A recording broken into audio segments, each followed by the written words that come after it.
Good morning.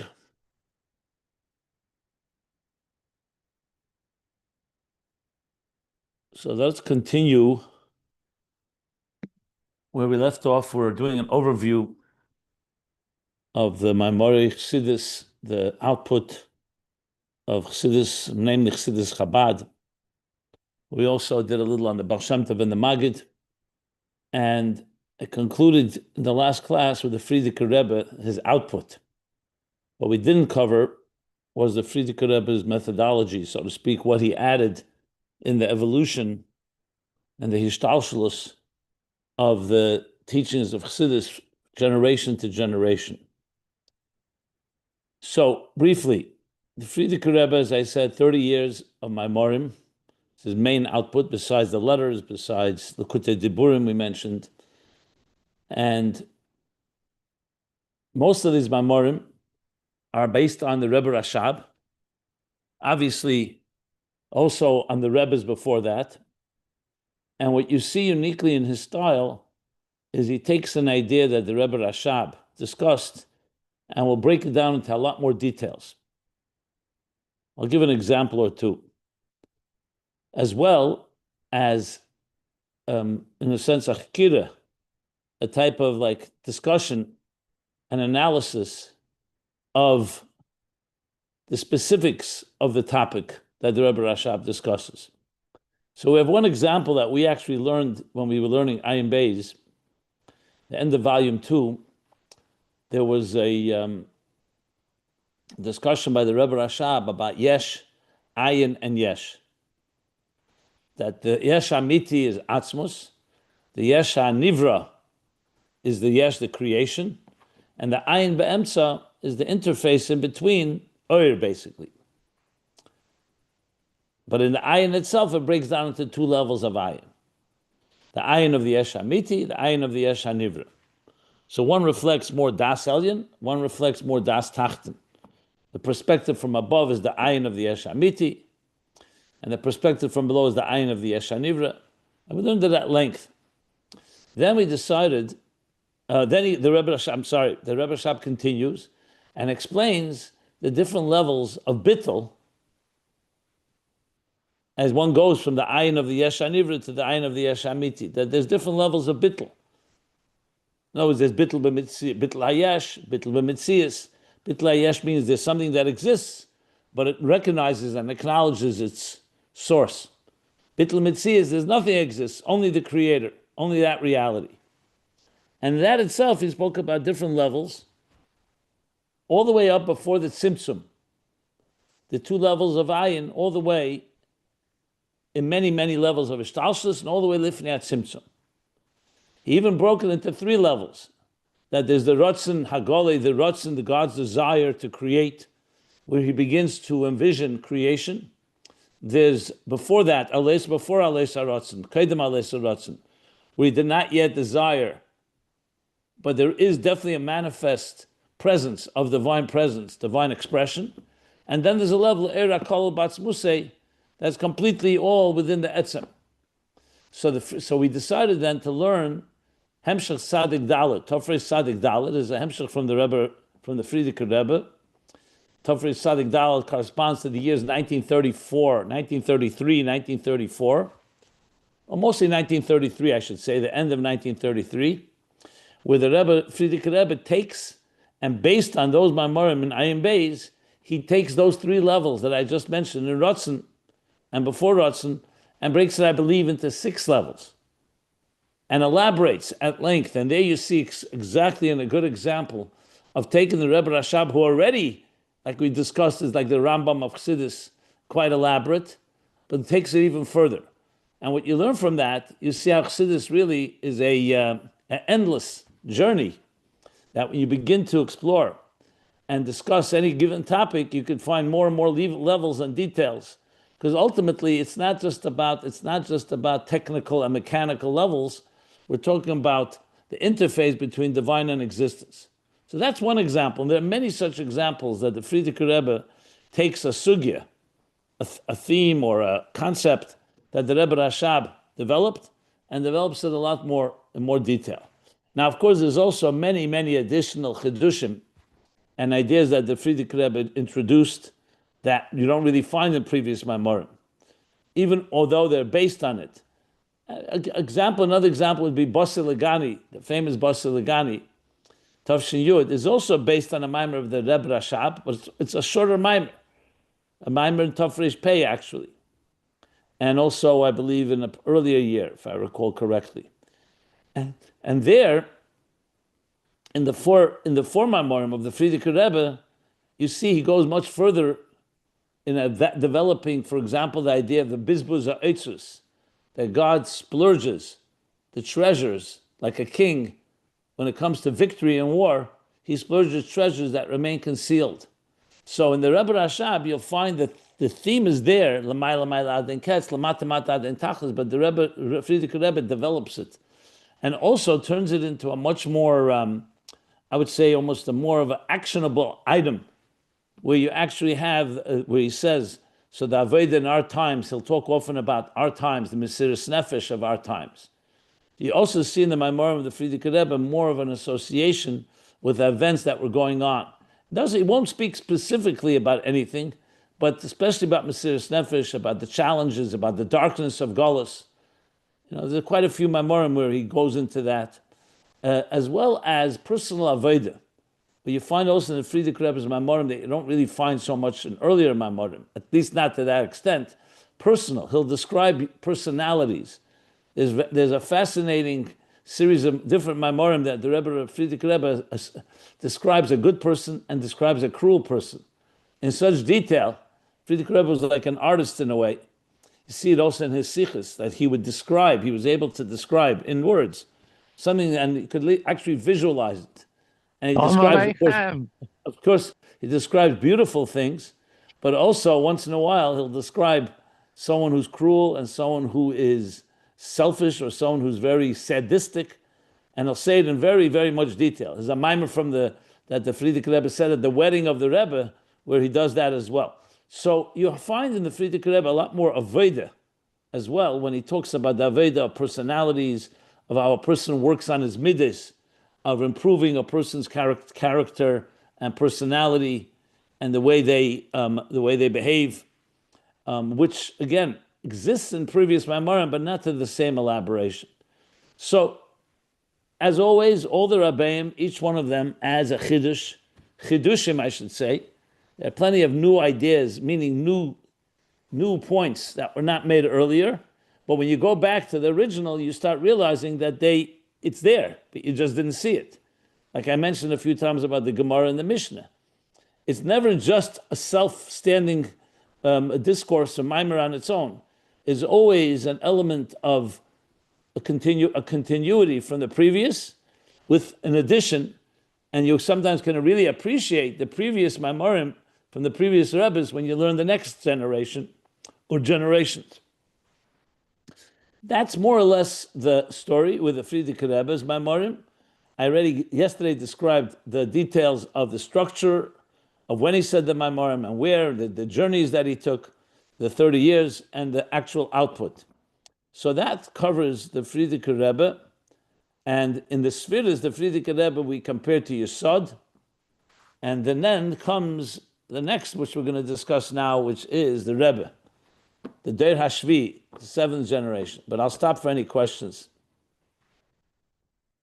if there are any questions.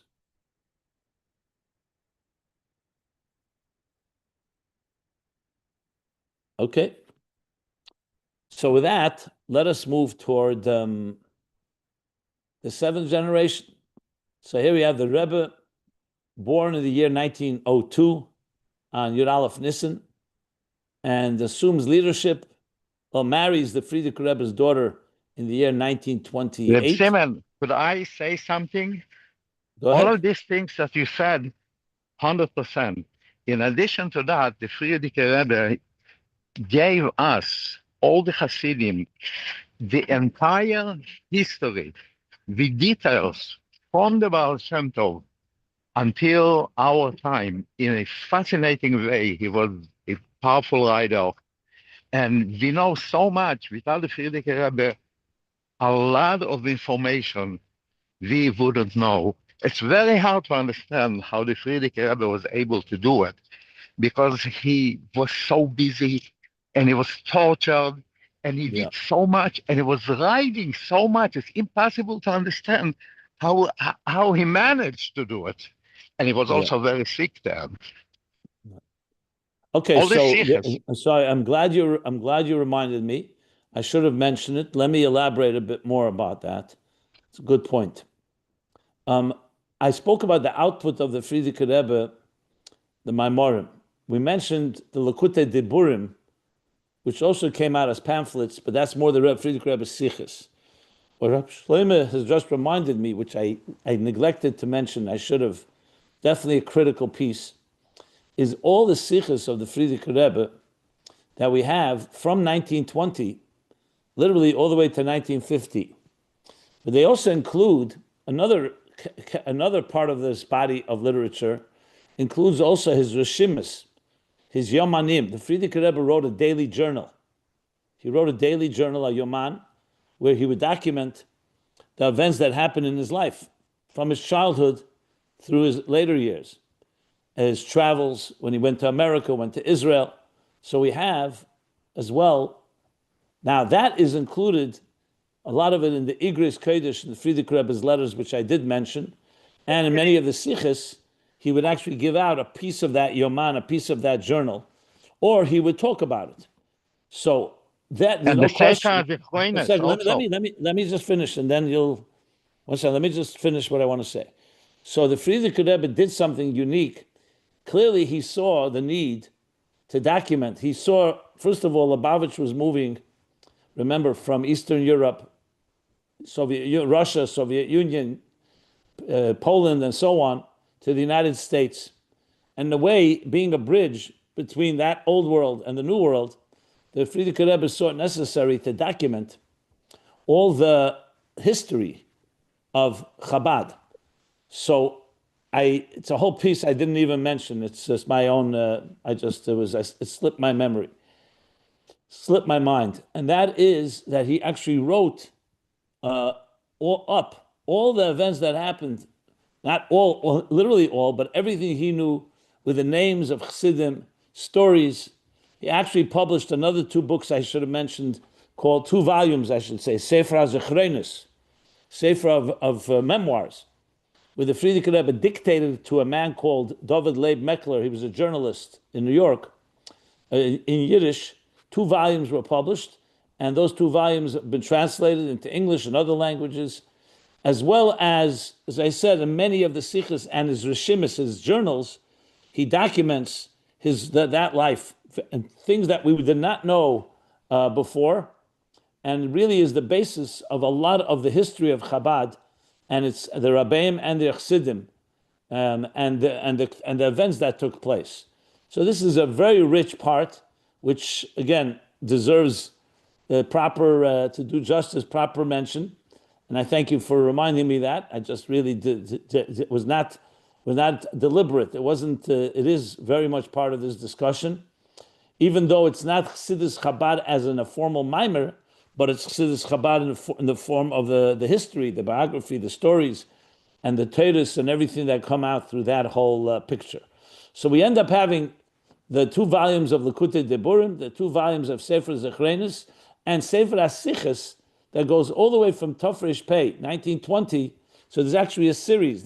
Many of them are included together several years, like Tafresh Pei to Tafresh Pei Zion, I think, 1920 to 1927, the talks, then 1927 to 1932, then the 1930s, and then there's a Sefer HaSichos, Tavshin, Tavshin Aleph, Tavshin Beis, Tavshin Gimel, Tavshin Dalet, Tavshin Hey, which are the years 1940 through 1945, and then most recently was published the final 5 years from 1945 through 1949, 1950.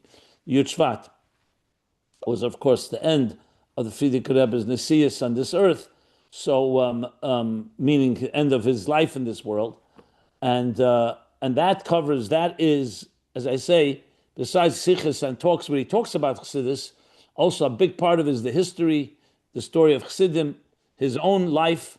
He talks about his bar mitzvah, his wedding, and many other events when the Rebbe Rashab established the yeshivas Temchit Mimim, and all those events that took place in Lubavitch and then in Rostov, and through all those years. Okay, so that's correct. I'm very glad that you reminded me, so we shouldn't miss that important point. You want to add something? No, you said it. It's fascinating. He's describing it in an unbelievable way, details. And in Yes. Sefer Zechrenes, he's writing for the generations before the Baal Shem Tov, Reb Odom Baal Shem, Reb Yoel Baal Shem. Yeah, and the This is founding of the important city of information. Lubavitch. Yeah. Just for the record, there was a third volume of Sefer Zechrenes that they never published because it was lacking accuracy. They were going to publish a third volume that covers actually from Chabad, because it's true, Sefer Zechrenes talks about the roots of Chabad. It talks about how the city of Lubavitch was established before, it ends actually before the Alter Rebbe, by the time of the Alter Rebbe. And the third volume, which he also dictated, but for some reason was not written properly, there were discrepancies, so they never ended up formally publishing it. But we have it actually. I have it in newspaper clippings of the third volume, which covers the 6 generations of Chabad. But yeah, and yes, it's in graphic detail. Frierdiker Rebbe, like I said, was an artist in the way he depicted. He was a true orator. I never heard the Frierdiker Rebbe speak, even though there is a recording. Hard to hear because of Frierdiker Rebbe's voice was not completely clear because of the stroke. But those that did hear the Frierdiker Rebbe speak, he spoke with a certain eloquence and how he described things in a very beautiful, beautiful way. Okay. One more thing. I hear that he wrote down the whole entire Sefer Zechrenes in Lashon HaKodesh. And then this interpreter, Meckler, translated that to Yiddish. I heard the exact opposite, that he would go into the Frierdiker Rebbe's room and Frierdiker Rebbe would speak to him in Yiddish and he wrote it down. He dictated it to the Frierdiker Rebbe, dictated to him. He would go once a week, I think on Thursday, I'm not sure what day in the week. He would go once a week to the Frierdiker Rebbe. The Frierdiker Rebbe would say it to him. Where is this document? Where's the Hebrew version then? They actually translated the Yiddish into Hebrew. Yes, the Frierdiker, that I heard, the Frierdiker Rebbe wrote it in Hebrew. No, but I just said to you. So why did they translate it from Yiddish to Hebrew? They should have just used the Hebrew. I don't know. I forgot the reason what I heard. Why? I don't know if that's accurate. I'm not sure. I know that Meckler went into the Frierdiker Rebbe, and Frierdiker Rebbe would dictate to him. So why would he dictate to him if he was translating? I don't know. But he did a very good job. If you have a source, he was by the Frierdiker Rebbe in his room. We know this. The Frierdiker Rebbe chose to dictate. If you have a source for the Frierdiker Rebbe, have written it originally in Hebrew, please let me know. Okay. Interesting. Fine. Okay. Thank you. Anything else? Okay. Any questions? I just wonder what did he write and how did he relate to the Second World War? Okay, so thank you for bringing that up, because that brings me to another output from the Frierdiker Rebbe, which I also forgot to mention. I'm sorry, what was Yuval's question, please? About World War II. So in the Frierdiker Rebbe, as you know, was in Europe when the war broke out. He was in Riga, first in Warsaw, then Riga. And then, of course, he had to leave because the Nazis were closing in. And he left on a plane to Sweden. From there, he took a boat and traveled and arrived on Tes Adar Sheni, the 9th of the 2nd Adar in New York, at the port in New York. We actually have pictures of it. There are videos of it. And so it's 1940 now. 1940, smack in the middle of World War II. And you can imagine the pain and the agony of the tragedy going on in Europe. And the Frierdiker Rebbe, of course, spoke about it, what we can do here, spiritually and physically, to help the Jews. Obviously, not much could be done physically. The Nazis were doing their horrible work. But the Frierdiker Rebbe in Tovshin Aleph, remember the Rebbe comes to America a year and a half later, the Rebbe being the son-in-law of the Frierdiker Rebbe. He comes in Sivan, Chav Ches Sivan, 1941, after Shavuos. Frierdiker Rebbe appoints him to be the head of 3 organizations. This is also good for the Rebbe's background as well. The 3 organizations was Merkez L'Inyonei Chinuch, the central organization of education, Merkez L'Inyonei Chinuch, a center for educational activities, schools, classes, curricula, material, and so on. Second, for Machne Yisrael, was more the social arm. That's the different tzedakahs, gemilas chassadims, and activities in helping Jews and the welfare of Jews wherever they may be. It's also the main place where they raised money, Machne Yisrael. And the third was Kahos. Kahos was the publishing arm. Karnei Hei Teira. Kahos is an acronym. And the Rebbe became the head of these 3 organizations. One of the things the Frierdiker Rebbe launched in 1941 was Hakriya v'Hakdusha, very shrouded in a lot of mystery. But he published a bi-monthly or every few months, like a magazine. It wasn't a magazine, it was more like a publication that came out called Hakriya v'Hakdusha, the call and the holiness. And it was addressing specifically the challenges that were taking place in Europe in the war. And it was filled with divrei Torah, articles, essays, amayim chassidus, but it also included some type of cryptic language that talked about the war and how it was prophesized, and how our work is to do tshuva, and the spiritual work we have to do to help eliminate the Chavle Mashiach. Chavle Mashiach means the birth pangs that precede Mashiach's coming, and that's how the Frierdiker Rebbe saw World War II and the Holocaust. Not justifying it, God forbid, but part of the birth pangs, and how to relieve that. And that's when the Frierdiker Rebbe also declared the statement, La'alta l'tshuva, la'alta l'geula, that we do tshuva immediately, and immediately we'll bring the geula. That was the call of the hour. And these pamphlets, or publications, these journals, I should call them, it was like a journal, came out every few months for 4 years, from 1941 through 1945. And then it stopped publication when the war ended. They were later printed in a book, bound together in a book, but the Rebbe never wanted to reprint it. It seemed from the Rebbe that it was a timely thing just for then, and that's something, it's not something we hide either. It exists. I have here the whole book right here in my bookshelf, and it's available, but it was never reprinted because it wasn't seen as something that was relevant. Obviously the Maimarim are reprinted, but most of the journal was not reprinted because it was a very timely thing. It was almost like a religious Torah type of newspaper, not reporting on the news, but commenting on it from a Torah perspective. So that is something I did not mention before. And of course, in the Frierdiker Rebbe's letters, we see, and in the history of events, the Frierdiker Rebbe's hishtadlus and efforts on behalf of the Jews in Germany, not just in Germany, in all of Europe. And like I said, tragically, some of it was successful, but most of it was not, at least not physically. And you see the anguish of the Frierdiker Rebbe's efforts in trying to do whatever he can for the brethren, with our brethren. Remember also Frierdiker Rebbe's Chassidim, many of them were trapped in Europe, and quite a few of them were actually killed. It's horrible stories about how his biggest Chassidim, like Itcha the Masmid and what's his name? What was Heber?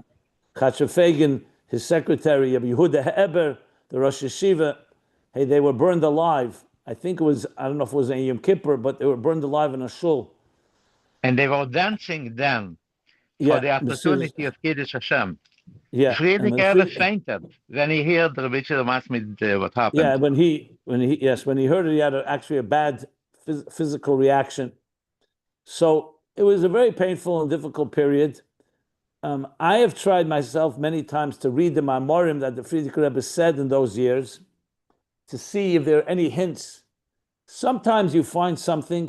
There's no direct hints in the Maimorim, but I will say in the 1930s, especially 1933, what I mentioned before, which is when Yamach Shemai Hitler rose to power, the Friedrich Rebbe would then delivered one of the deepest discourses in Hemshech Tzadik Daled in that year. So I've written about this, that often the Rabbeim, when there were very dark clouds and dark events around affecting the Jewish people, they would reveal very deep secrets of Chassidus. The way I always put it was because they go into the engineering room trying to rewire in heaven the events so it could help Jews down below. That's my own theory on the matter, based on different sikhs and based on different references. But point being was that that's yet another output, the Hakriya V'Akdusha, which I also did not mention before. I will say that out of Hakriya V'Akdusha, there are Maimorim in Yiddish. There's a Sefer Maimorim Yiddish that the Friedrich Rebbe, in addition to the series of all the years from 1920 to 1950, there's also one Sefer called Sefer Maimorim Yiddish. Some of those Maimorim are from Hakriya V'Akdusha. They were published in Yiddish, because Yiddish was a very popular language then for many Jews. It was a language that was easier for some to understand than the Hebrew. The Rabbeim all spoke in Yiddish, but the Maimorim were always written in Hebrew, in most cases, except some exceptions. Okay, that's Akira regarding... Bakdusha was, like you said, a very mystical book. They say that the Rebbe also wrote few articles there under a different name. There are some prophecy, some words that are not understandable. It's not a Oisius common Perchis, magazine. It's not a common Dvartele. No, It's a right. fascinating book. I have it, like you said, you have it. And about one more point, that during the Holocaust, the Friedrich Rebbe, being here in America, he stormed to the President of the United States and to the whole entire world, Rav Herzog in Eretz Yisrael, that he had a lot of connection, to help the Jews in Europe, because the Germans tried to say nothing happened. And the Friedrich Rebbe did not rest the whole entire time to save them. There are many letters. Yeah. Okay, good. Thank you for your additions. Good. Okay. I don't know if any other comments, questions? Do we know when and how the Friedrich Rebbe found out that his daughter and son-in-law were killed in the Holocaust? Yes, we do. The Rebbe, let me put it this way. We don't know if the Friedrich Rebbe ever knew, definitely not from Das Tachten, that it was reported to him. What we do know, that in the year 1951, which is already after Yud Shvat, the Rebbe has a piece that he wrote in one of his introductions to a mimer of the Friedrich Rebbe. But this is written after that. We recently got news of how and when and where they were killed. So we're talking here about the Friedrich Rebbe's third daughter, Shena, who's married to Horenstein. And they were both, unfortunately, taken to Treblinka concentration camp. But no one knew exactly what happened. But here the Rebbe writes from the name of a guy, I think his name is Reinen. I'm not sure what his name is. The Rebbe writes out his name and says that we have a report from him he saw when they were taken to the gas chambers. And the Rebbe writes out in pretty details, quite emotional, quite painful to read. So I don't know if the Friedrich Rebbe ever formally knew, heard about it, was reported to him, but the Rebbe definitely writes about it in 1951. And it's printed now. We have it published, the account like a few paragraphs, 2 paragraphs, the Rebbe writes it, what he heard from this eyewitness. Okay, Rav Moshe Horenstein, I think his name was his first name, right? I believe. Friedrich Rebbe had 3 I think daughters. Rebbe Nachum Mendel. You're right. His father was, Nachum Mendel, probably right. Right, my mistake, yeah. Okay. As I said, I'm trying to cover mostly the Chassidic part, not so much the whole story, but I'm happy to share anything if anybody wants to know something more. So with that, let's go to the Rebbe now, okay? So I started saying the Rebbe was born 1902 in Nikolaev. His father, Rabbi Levi Yitzchak, and his mother, Chana Schneerson. The Rebbe is the first Rebbe that is, and he married the second daughter of the Frierdiker Rebbe, Rebbe Chaim Mushke, in 1928 in Warsaw. He met her earlier in Leningrad, probably 1923 or 1924. But they married in 1928. And they spent a lot of their time, 4 or 5 years in Berlin, till around 1933, when the Nazis came to power, and then moved to Paris, where they spent the next 7 years, so 6 years, 1933 through 1939, and then probably 1940, 7 years, 8 years, and then came to the United States in 1941.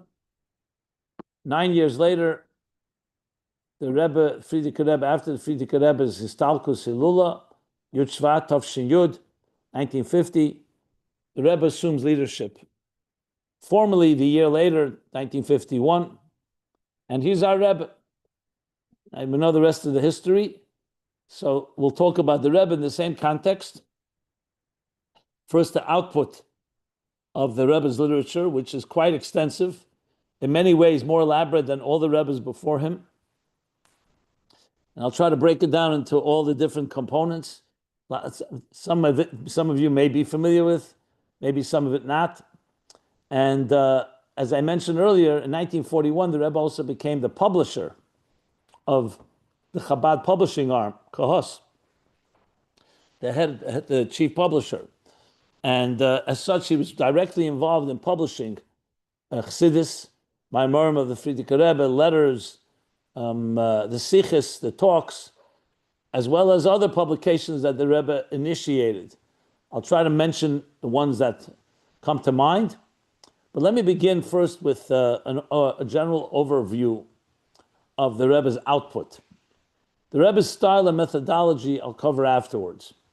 In other words, how the Rebbe added and what did he contribute, so to speak, in the whole 7 generations of Chabad Chassidus, and how we see it in that context.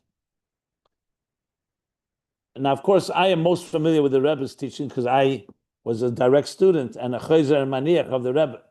So in many ways, I know it more intimately than all the others. However, you can't really appreciate the Rebbe if you don't appreciate the 6 generations before it, because it's all built on that. Okay, so now the Rebbe, we'll start with his leadership. In 1950-51, the first discourse, Chassidic discourse that he delivered was Bossi Legani. On Yud Shvat, 1951, the first anniversary, first yahrzeit of the Frierdiker Rebbe, in the middle of the Rebbe's Farbrengen, in the middle of his talks, we'll talk about that in a moment more, the Rebbe delivered the Maimer Bossi Legani. And that was considered the formal accepting of the leadership of Chabad, saying a Maimer Chassidus as a Rebbe. And from going forward, the Rebbe began to say Maimarim every Farbrengen, almost every Farbrengen, Shabbosim, Yomim Tovim. Now, not every Shabbos was a Farbrengen. And we have them all published in those years, starting from Tavshin Yud Aleph, 1951. And the Maimarim continued throughout all the years until the end of 1988. We don't know exactly, but we estimate that the last Maimer that we could discern that the Rebbe delivered in an orderly way, meaning week after week, was Shabbos Pasha Chukas, 1988, Tavshin Mem Ches. I'll talk about that more a little later. Afterwards, the Rebbe did say a Maimer before Pesach and before Shavuos in 1989, and he did edit a few of his sikhs, became Maimorim afterwards, but in a formal, as I said, succession of Maimorim, it was 1988 where the Rebbe stopped saying Maimorim. There are different theories why. I'll talk about it a little later as well. Right now I want to just talk about the output. So that's the Maimorich Chassidus of the Rebbe. And like all the Maimorim from the previous Rabbeim, they were written in Hebrew, even though they were delivered in Yiddish. And here, in this case, the Rebbe did not write any of his Maimorim. He began writing 2 Maimorim in Tavshin Yud Aleph, Mishpatim and Kesisa, but he only left us half a page maybe. The Rebbe never wrote his own Maimorim. So they're always written by the Chayzrim and the Manichim. This is in contrast to all the other Rabbeim except the Alter Rebbe. The Alter Rebbe, besides Tanya, as I mentioned, did not write his own Maimorim. The Manichim did. So the Rebbe did not write any of the Maimorim, they were written by Manichim. But here's the interesting thing. By all the Rabbeim, the main bulk of their Chassidus was through Maimorim. By the Rebbe, the main bulk was actually through Sichos, through his talks. They far outnumbered in hours, in content, in quantity at least, the amount of Maimorim. So every Farbrengen had a Maimer that was delivered, a 30-minute Maimer, 45-minute Maimer. There were Maimorim a little over an hour. But the Farbrengen would sometimes be 6, 7 hours, or 8 hours. This you did not find by the other Rabbeim. The other Rabbeim said Sichos, but they were never as long as the Rebbe's Sichos. And the Maimer was always the centerpiece of their output. In some cases, as we discussed, some of the Rabbeim actually published entire Sfarim of Chassidus, like the Imre Bina of the Mittler Rebbe, or Derech Mitzvah, Sefer HaMitzvos of the Tzemach Tzedek, published afterwards, but still it's an entire book. By the Rebbe, the main bulk of his output as Rebbe was Sichos. That's why you have literally hundreds of volumes of these talks, going back all the way from, I'll soon talk about when it began, but formally 1951 Yushvat, all the way till 1992. I personally, myself, was involved in writing those sikhs from around 1977, 78, till 1992 when the Rebbe had the stroke. So the last official Farbrengen, the last Farbrengen from the Rebbe was Shabbos Pasha Vayakel Tovshin Nun Beis. Vayakel, 1992. So that is a big bulk of material. We're talking about thousands of pages. The Maimorim are also quite extensive, but not close to the amount of Sichos. So that is one part of the output. Now, to talk a bit more about these Sichos. These Sichos and Maimorim, most of them were not edited by the Rebbe. They were written by the Manichim. We wrote them. In my time, I wrote. Before that were other writers. Rabbi Yoel Khan was the original writer from the beginning. So in some cases, the Rebbe was Magid. For example, Basir Legani, 1951, 1952, 1953, they were all edited by the Rebbe in that period of time. But after that, the Rebbe did not edit most of the Maimorim and definitely not most of the Sichos. But he did edit enough that created plenty of material as well. But I would say maybe 10% or maybe 15% of all the material the Rebbe spoke, he ultimately edited, maybe a little more. I never actually calculated it. So what the Rebbe did was he would edit sometimes a Sicha, and it would come out, it was set edited. Sometimes the Rebbe actually did not allow it to be set edited. Even though it was edited by him, it was still published like an unedited version. And this went on over the years. Now, in the later years, the Rebbe began editing more of his Farbrengens. In 1987, the Rebbe started editing every Shabbos Farbrengen. So we have volumes that are called Sefer HaSichos, Tav Shemem Zayin, Sefer HaSichos, Tav Shemem Ches, all the way to Sefer HaSichos, Tav Shenun Beis. So from 87 through 92, the Rebbe edited all the Farbrengens, almost all, especially the Shabbosim. There are many reasons, but we understand why he started editing them. One of them was that they were being published in newspapers, in the Allgemeiner, in the Kfar Chabad. Also, I guess we were writing better. The Rebbe had to put less work into it.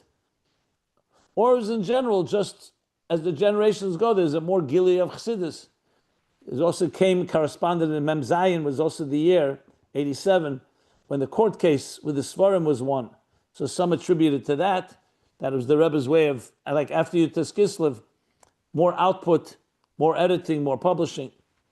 However you explain it. In addition, there's a series called Likutei Sichos.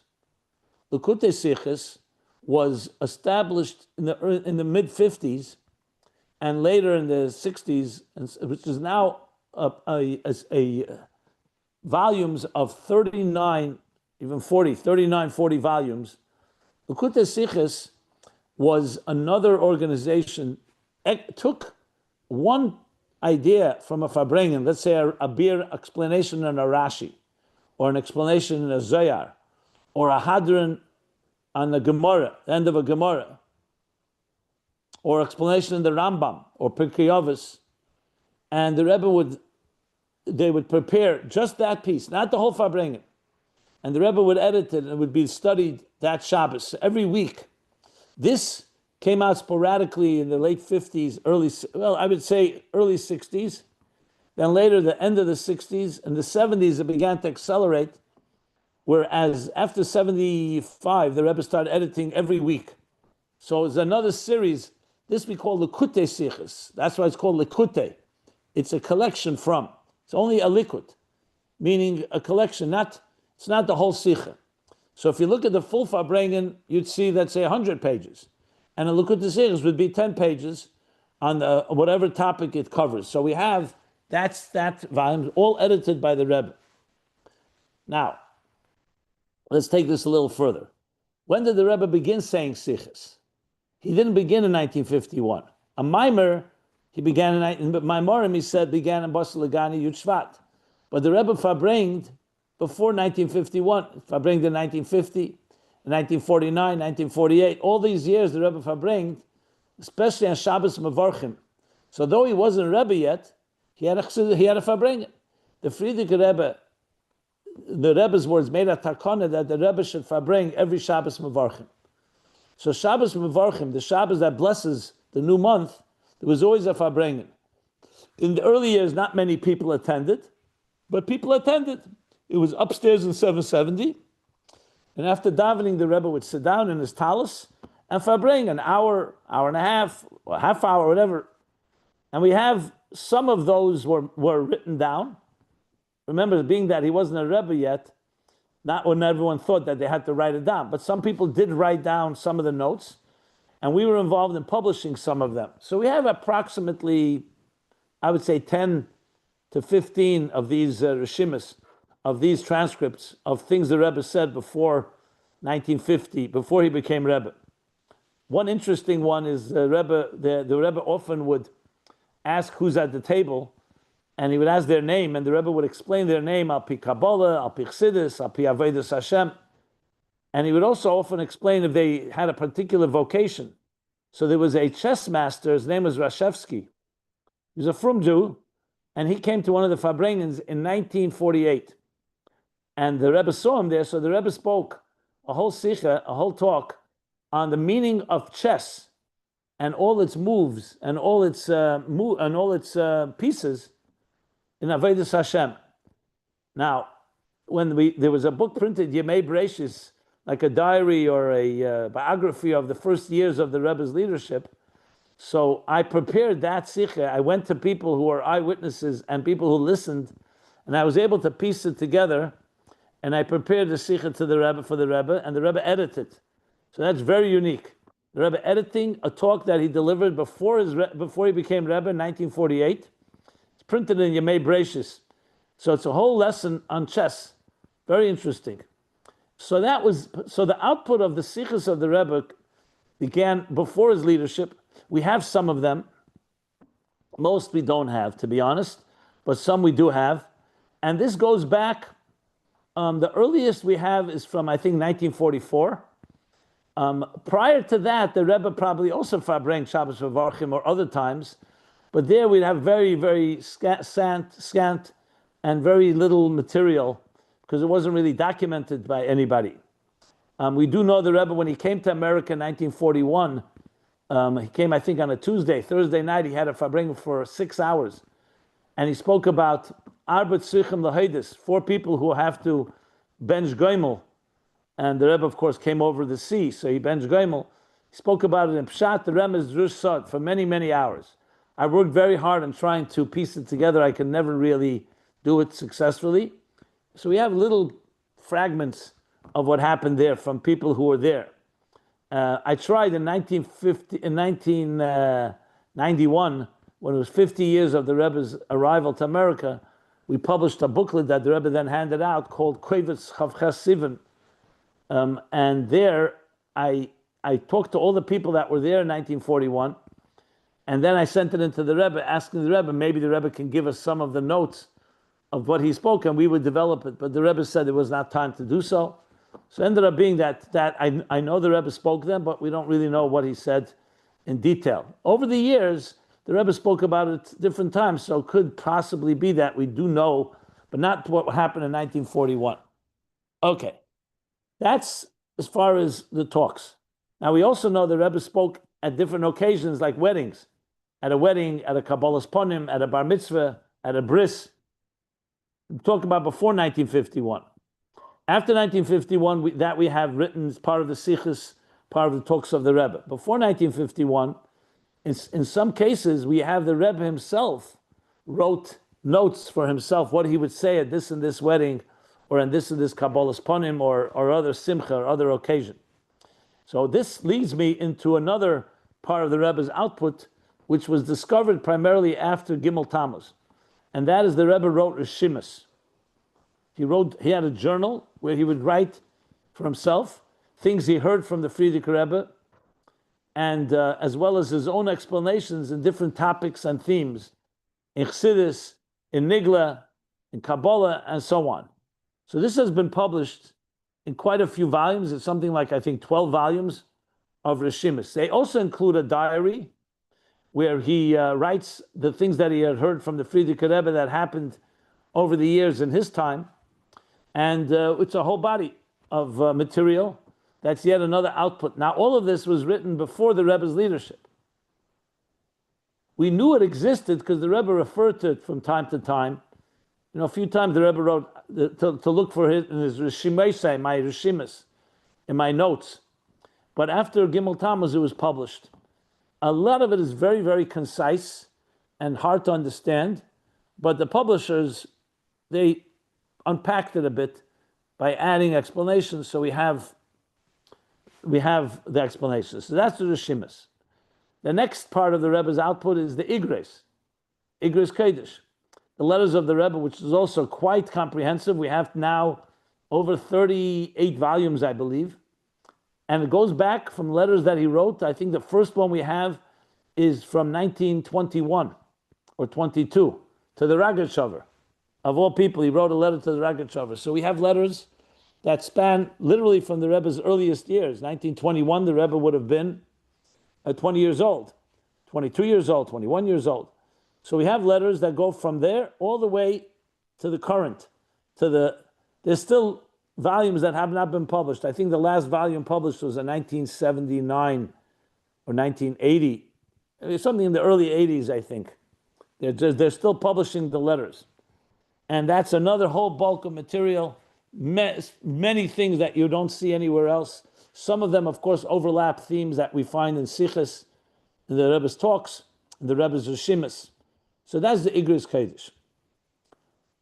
Now, there's another thing with the Rebbe that is also unique to the Rebbe. The Rebbe wrote setlach, notes. In answering to people's questions, it wasn't always a letter that they received. People write something to the Rebbe, whether a personal matter or a professional matter or an academic or Torah matter, and the Rebbe on their note would write an answer. So this is not quite a letter. It's not a letter with a date and a formal stationary and formal greeting. It's just an answer. So there are thousands. I would say maybe in the tens of thousands even, because the Rebbe wrote this over the years, these answers. Many of the material I have from the Rebbe's writing are answers to questions we posed. The Rebbe didn't send us a letter. He would just answer on the page that we wrote. He would write his answer, sometimes a few lines, sometimes entire paragraphs. So this is an output that has never really been fully organized, meaning whatever has been found has been put online. You can find it in different places, but because there's so much and it was never really formally presented, everybody who got the answer was their personal answer. So we don't have so many of them. So we don't really have it organized. It's been indexed to some extent, but there's tremendous amount of material there. I use it all the time, whatever I have available, because you have answers there that you don't find in letters, and you don't find the sichos, you don't find the maimorim. Explanations on maimorim, explanations on different questions people asked. These are like someone may ask the Rebbe a question, prove that God exists. Now, the Rebbe may have done it in a letter form, or he could just write a letter, or just write an answer.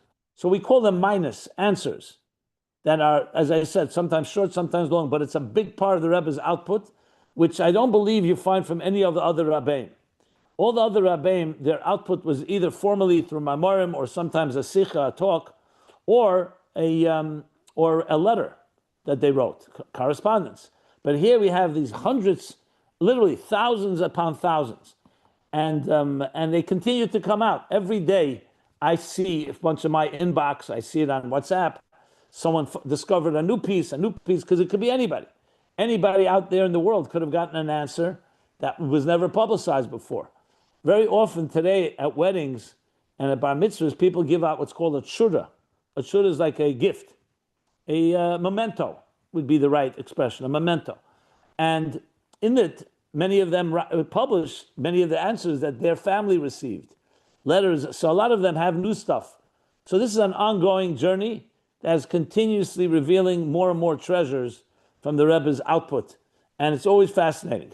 There's things I just see, literally weekly, I can tell you things that I see that I'm like, I couldn't believe it. I just saw something from the Rebbe speaking about his years in college, where he talks about the people, the professors he knew. Some of them, he writes, won Nobel Prizes.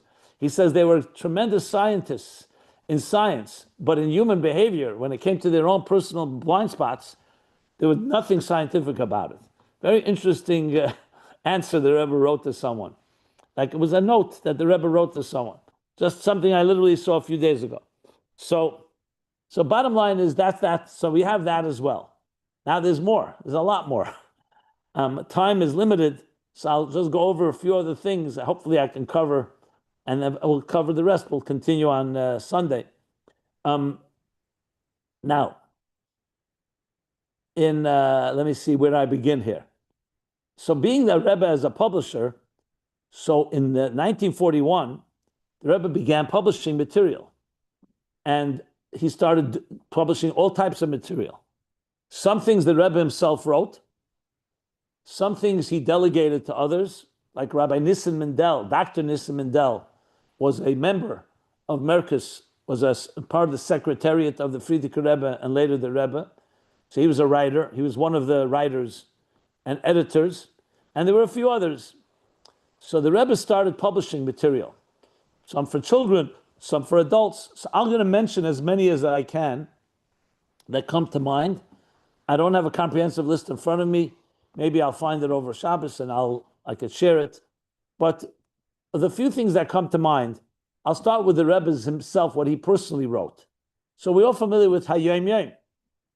Hayom Yom in Tavshin Gimel, 1943, the Rebbe compiled a booklet called Hayom Yom. Today is the day. Every day of the year, starting from Yutes Kislev, it starts, and he goes through every day with a short vart, pisgam. Sometimes it's a correction, sometimes it's a thought, all from the Frierdiker Rebbe's material, and it's about all the Rabbeim, and it's fascinating because it's a very rich collection. Everything has a source there. The Rebbe didn't write his own; it's not his own ideas. And there's actually today Hayom Yoms with the sources, they know where it came from. It could be a sikha from the Rebbe, Frierdiker Rebbe in 1930. It could be a pisgam, a line that Frierdiker Rebbe said, writes in a letter. All kinds of different things that the Rebbe writes. Plus, he also writes there the chitas, like what parsha, where are we in the parsha, where are we in Tehillim and Tanya, and some of the other timely events, timely things, like if it was Yutes Kislev, it's Rosh Hashanah of Chassidus, the customs of that day, etc. It's a very small book. It came out as a very small book, easy to carry, literally pocket size, Hayom Yom. When the Rebbe's brother saw it, he was living at the time, I believe, in London. Where was he? In Israel. No, he was probably in Israel. In Israel, or I'm not sure where he was, or in Liverpool. It wasn't in London. I'm not sure. But when the Chassidim showed it to him, so, they saw it like, hey, the Rebbe made a likut. He collected like a little compendium. And he said to them, no, you have Go'inus here. It's genius work that if you look deeply into it, you're going to find things that you would never imagine. He saw the depth, even though on the outside it seems like a simple book, but the depth in it, meaning what topics the Rebbe covered, how comprehensive it is, has a certain genius to it. So that's Hayom Yom. Another thing from the Rebbe, out directly from the Rebbe, was the Haggadah Shel Pesach. The Rebbe wrote commentary on the whole Haggadah, which we have, of course, today, which is also quite brilliant in its conciseness. The Rebbe brings together so much material just in a few lines throughout the Haggadah. The sources of different customs, custom of Chabad, sometimes an explanation in the Haggadah, different issues, different, and so on. So we have the Haggadah Shel Pesach with the Perushim of the Rebbe.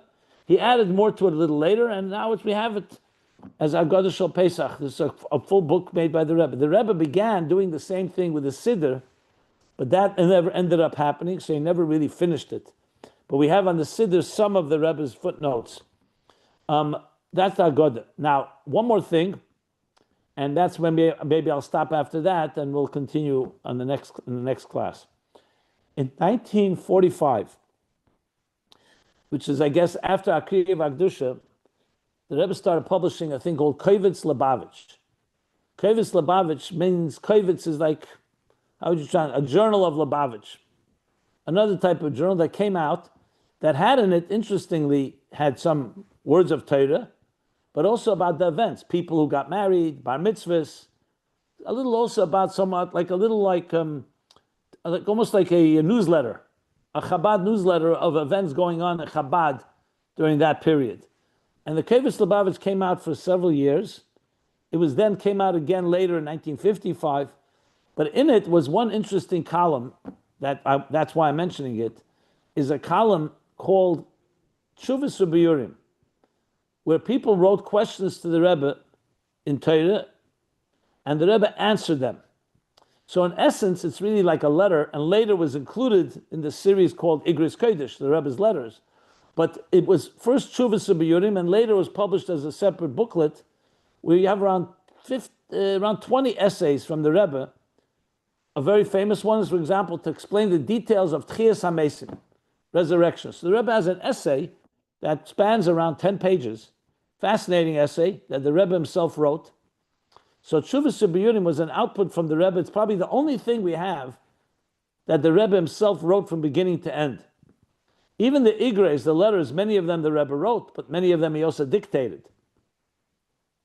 Whereas the Tshuvas U'Biyurim is very likely the Rebbe wrote it from beginning to the end, and very powerful pieces on many very fundamental topics. So that's yet another output from the Rebbe. Let me see if there's something else. I spoke about Hayom Yom, I spoke about the Haggadah. Okay, Tanya. I'll mention Tanya and indexes, and that's where I'll stop. Tanya. The Rebbe began writing a commentary on Tanya.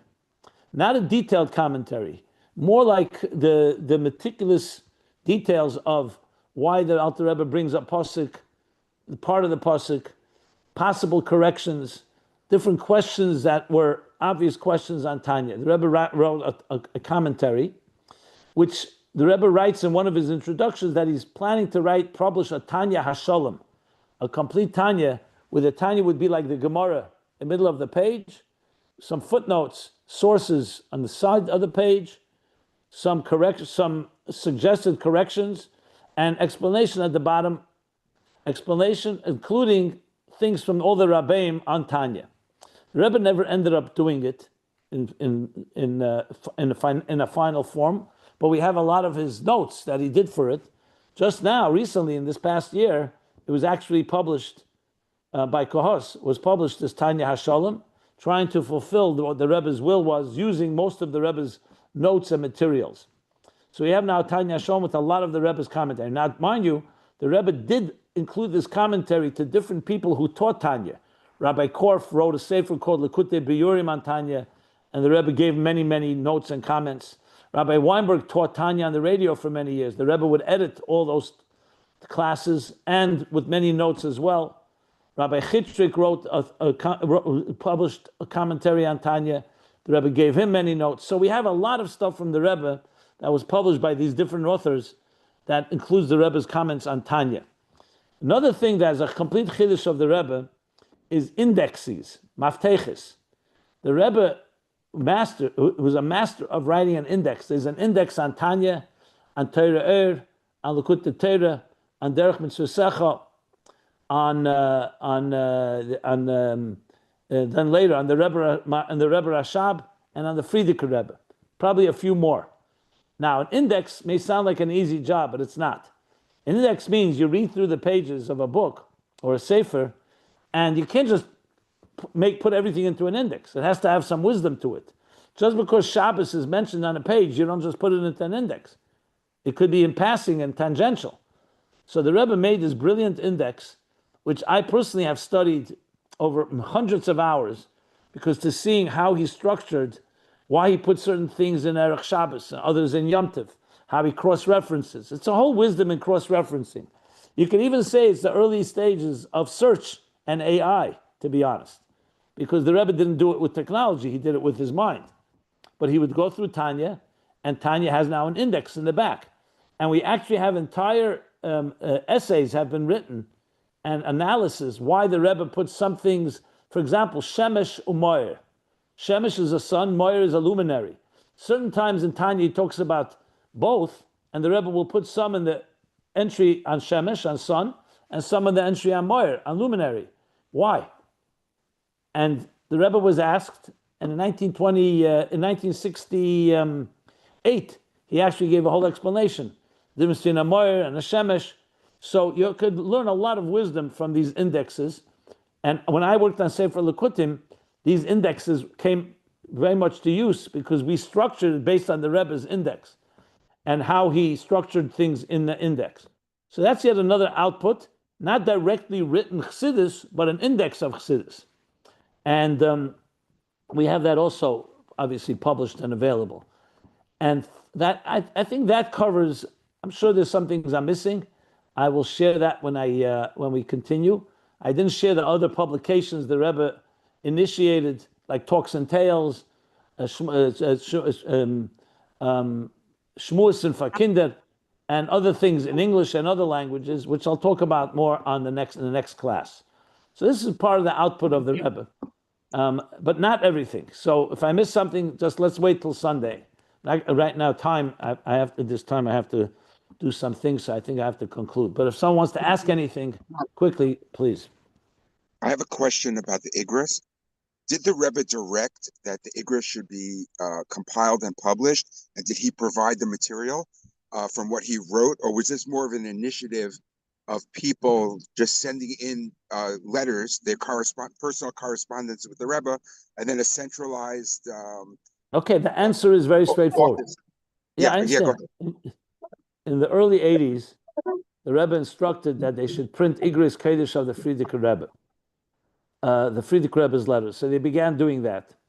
Rabbi Ber Levin, from the librarian of the library Agudas Chassidic Chabad, he was the one that was the editor of that. Then, a few years later, I think in 1983 maybe, 82 perhaps, the Rebbe then instructed the same with his own letters. Now, his correspondence secretary was Rabbi Sholom Mendel Simpson. So remember, when the Rebbe sent out a letter to someone, everything was saved in an archive. A copy of that letter was saved. So they had a tremendous archive of thousands and thousands of letters that Rabbi Simpson oversaw.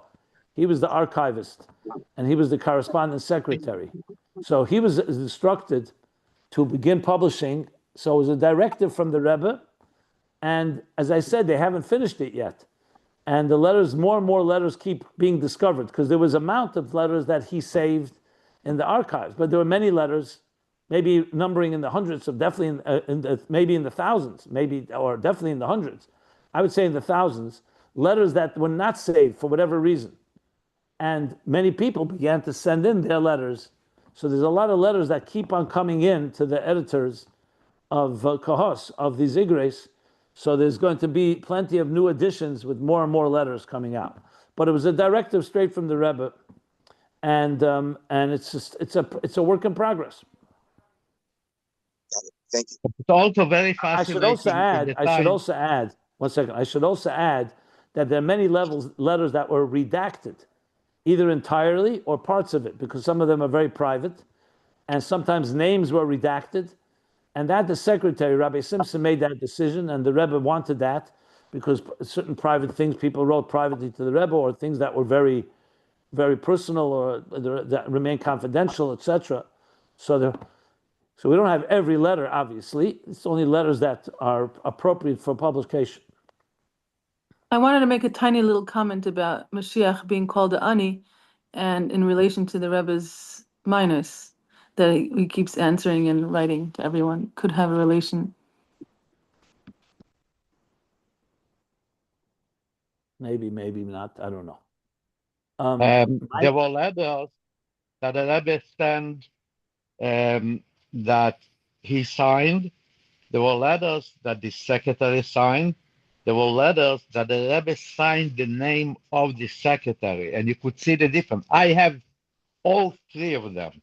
And also Yes. the other type that you said that the Rebbe was very private. There were letters that the Rebbe did not want, probably that even the secretaries should know what the content is. I had such a letter that the Rebbe, that was not in a mail letter, that was through the mosquitoes. Yeah. The Rebbe ripped the top, just my name. I'm asking the Rebbe. Yeah. Then The Rebbe would very often just cut out everything the from the whole letter and entire just leave the letter, answer. the Rebbe cut out just the beginning and the end, with the answer that you cannot know what this is talking about. Yes. I also have a letter that the Rebbe wrote, not have it, he didn't allow to take it out, but I wrote it down. The Rebbe wrote, I don't remember the order, but it was with a pen and a pencil. I don't remember what was before. I don't know who am I to explain, but maybe the Rebbe did not waste time. Could be he wrote a pen and the pen was out. Right away he took a pencil and continued with that. That was fascinating. It was the other way around. In general, the Rebbe used a pencil and sometimes a pen. The Rebbe used a pencil 98% of the time. I also saw something by the Rebbe that in a different thing, but how the time was pressed by him. I was driving on Brooklyn Avenue from Eastern Parkway, and then I realized that the Rebbe is in front of me driving. And when the car came from Brooklyn, turned to Eastern Parkway, the Rebbe was sitting in back on the right side. But when it's turned to President Street, the Rebbe got up, I saw it in front of me, and went to the left side. I don't know what the explanation is, but maybe because when the car stopped in front of the Rebbe's house, the Rebbe did not want to waste time. If he would stay on the right side, he would have to go out on the right side and go circle around the car. But being on the left side, right away, when the car parked and the door was open, the Rebbe was going up. I don't know. This is my explanation, but I don't know. Yeah. Okay. So thank you for that. But let me just, because of time, I'm going to stop the recording now. Let me stop the recording.